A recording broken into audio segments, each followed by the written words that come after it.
was saying, this is the boy's car. It's in the shop right now because he pulled the plug off the front. And last time when we put these winter tires on, we broke that stud there. It got cross-threaded, didn't notice, snapped it off. It was a lot softer than I thought it should be. Anyways, we got a new one of those. We're going to change that out today. But first I'm going to get this out of here so we have some room, and while I have that out, I will do a little snow blowing outside, and then we'll get this fixed, and then we'll bring this back in.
Got to show you this action out here.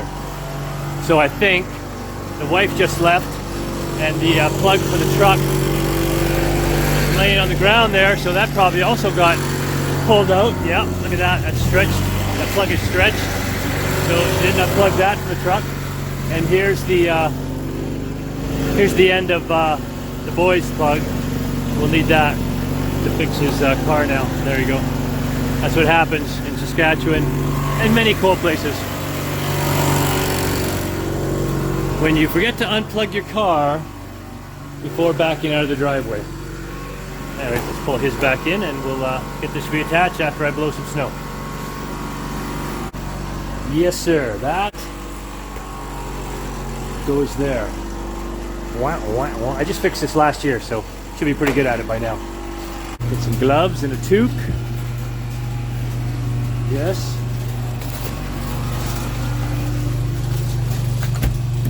And we'll do a little snow blowing.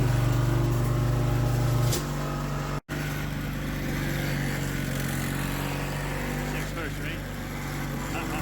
Get up there. All right. This baby's ready to go, ready to rock.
This one I think was still plugged in, right?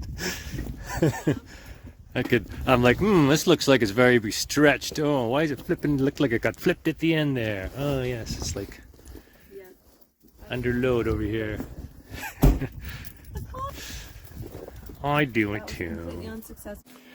All right, well, with the tractor out of here, there is lots of room to still work on things, including plugging that back up and starting to sort this out.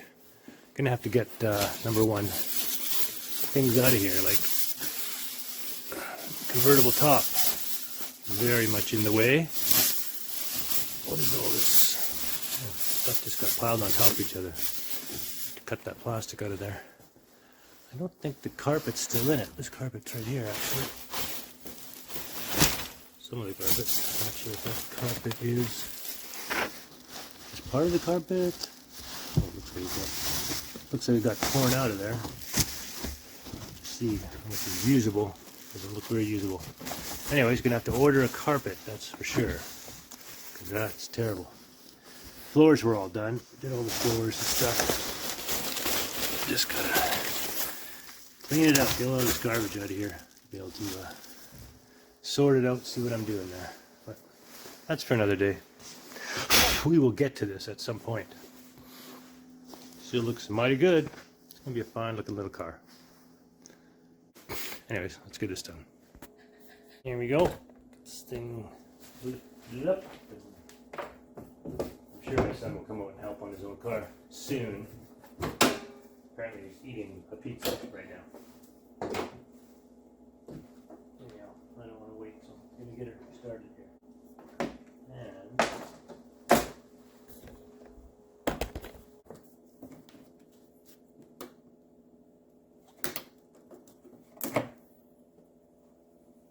coming off.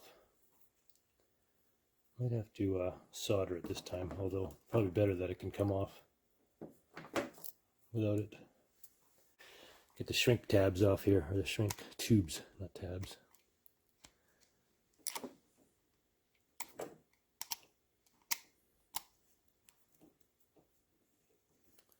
Let's see where we're at inside.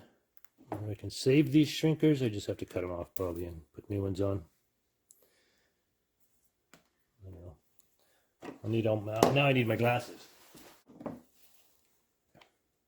I'll get the boy to do the hard part. Jack up the car, take the wheel off.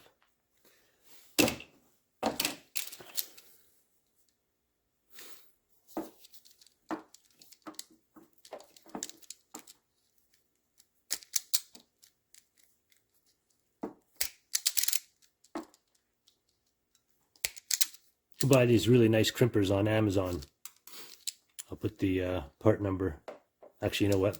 That's a Power Fist. That's actually from Canadian Harbor Freight, which is Princess Auto, but I'm sure you can get the same ones on Amazon, and I have an Amazon link to my store, and these have, you can adjust the length of the wire that you want. The stop there, super nice.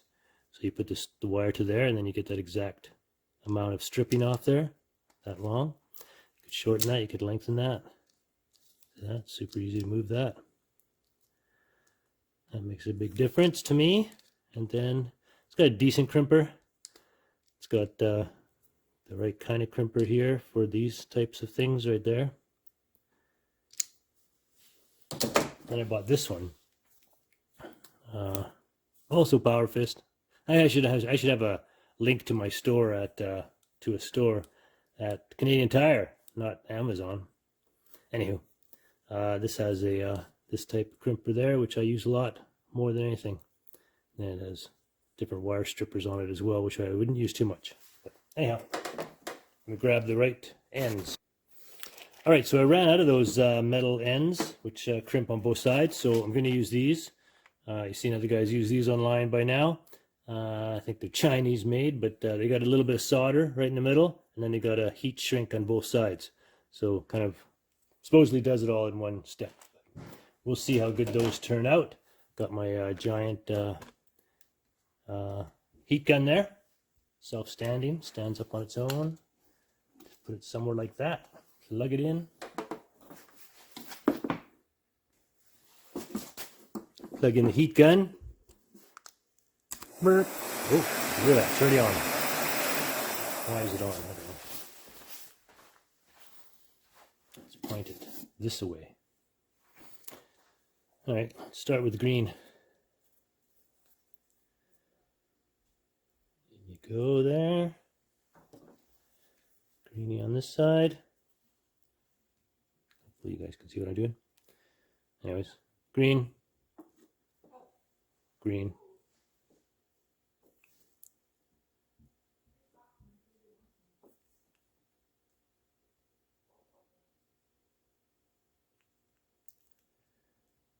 Oh, get that in there. Get her in there. Got to make sure they overlap in the middle there where the solder is. That's the only key thing to these ones. This one is just barely the right size. Get it squeezed in there. Now the wires are overlapping where the solder is. And let's see what happens.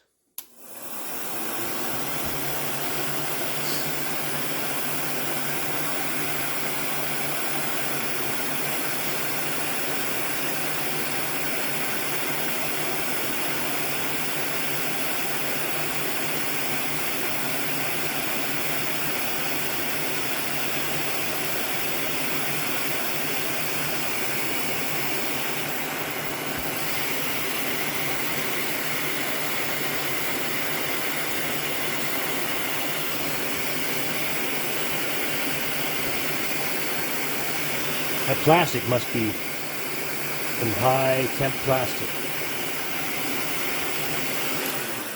Okay, look at that. That's got to be some super high temp plastic because it melted the solder in the middle, but doesn't melt that plastic away on the ends. That's really interesting stuff. So anyways, I don't know if that's going to be better or worse than the metal piece, because if he drives away again, like we all do with these plugs, we kind of want this to come apart rather than be so hard and stuck together that it pulls it out of the car. Although we do have it zap strapped here as well. So hopefully it would break somewhere along here rather than right down at the bottom of the car where it actually attaches to the heating element in the block. Okay, so we're going to use these. Yep. All right, so we're going with red ones here. We'll get 2 more of these out. Seem like they're exactly the right size, so we're going to put them on both the other ones, put these on both the other wires, and we're going to heat them up at the same time, and then no crimping involved. How about that?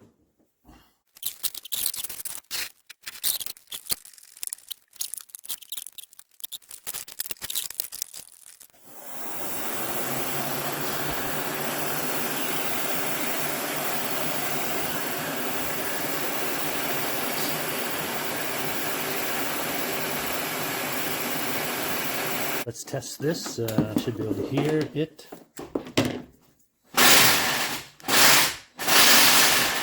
Oh, not like that. Are you sure you got the right size socket there, buddy? All right, we can't hear the block heater firing, but these do look connected. They sometimes look a little sketchy.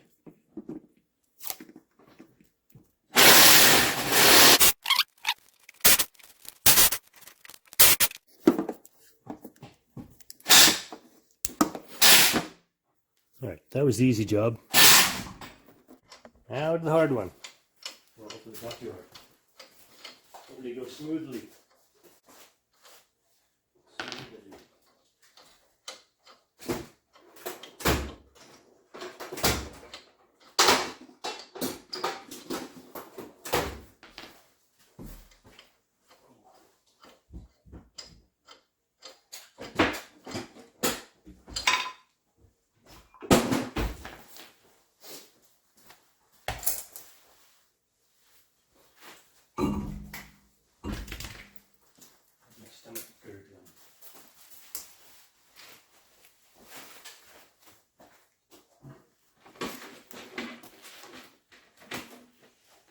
Oh, don't leave it on the porch, thank you. Put it on the dog cage.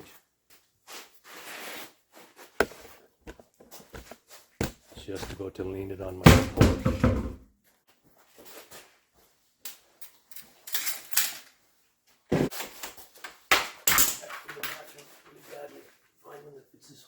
see what I'm pointing at? That one, not this one, that one. There's one below it.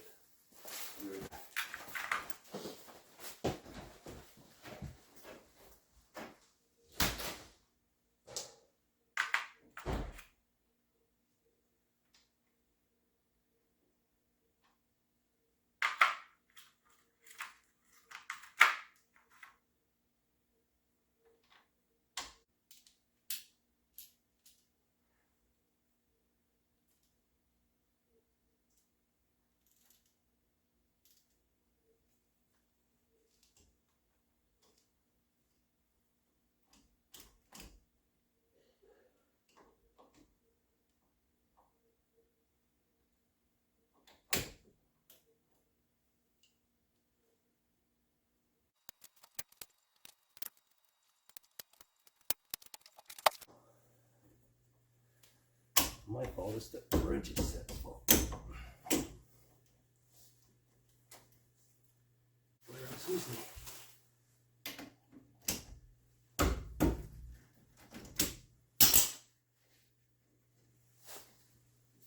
Alright, take those two out with your fingers. And then we'll pull that off. And when you pull that off, make sure it doesn't hang from this here. This whole thing comes off, and you don't want to hang it from this because it can break. So thank you. See that? Bam.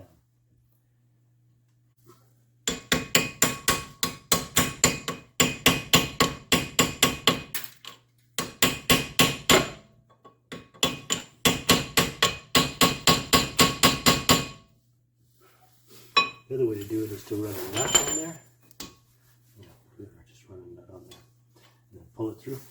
That's what we do. Pulls that nut in.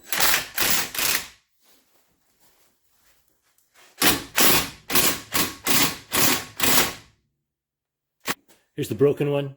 What we're doing is we're pulling these teeth through the brake rotor, and of course they just seat the stud, and then when you put your nut on the wheel, this all pulls together and holds the wheel on. So that's what we just did, and you can tell now that it's out the same distance as these ones, so you know it's pulled out almost as far. Once you get the wheel and the wheel nut and everything on, then you'll know.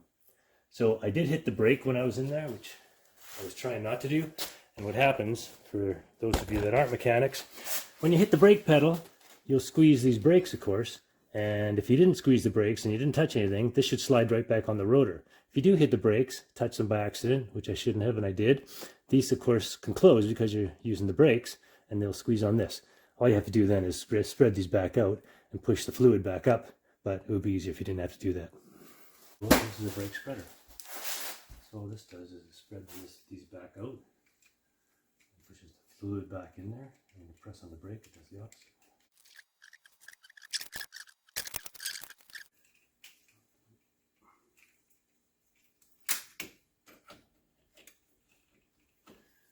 So you always put it right in the middle because there's the piston that's going to come back. Squeeze it like this. See that brake? Watch that. Move back. See that move back? You want to move back as far as this, of course. It's just as far as there we go. Get that done. Back on.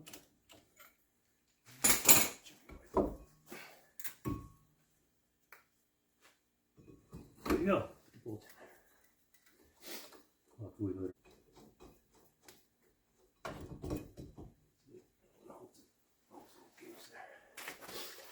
Bottom one. That's here.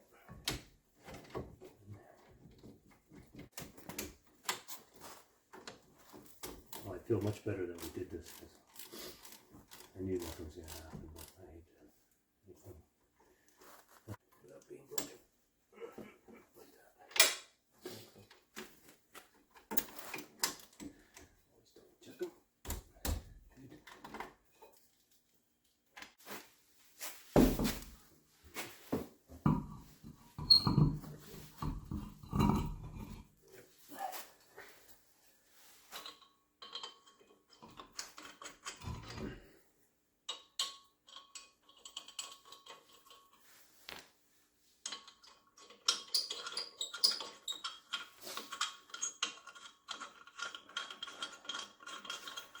So see, look, that's what I'm saying. See, these are fine for this metal wheel. It's gonna clamp on this metal, just like these are. But your other wheel, so even them or not, or something. So just yeah, turn those down, and then.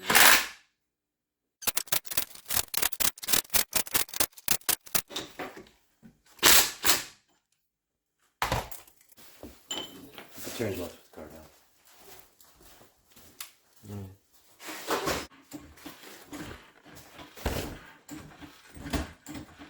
Okay.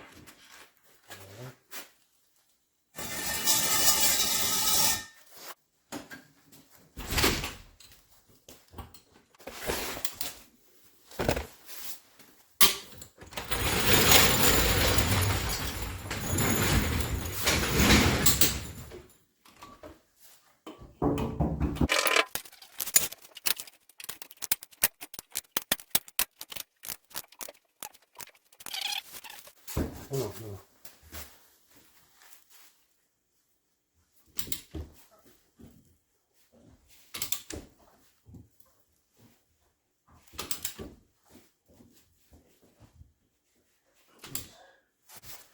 See if tight it should be.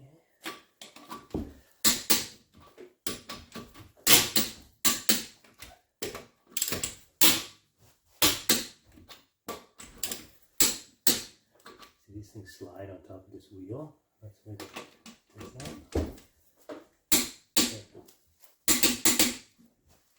Very good. So double check that.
Good.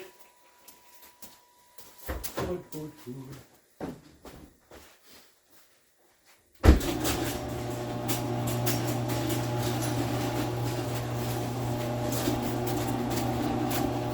Thanks for watching another episode of Fumbling in the Garage with Danneberg.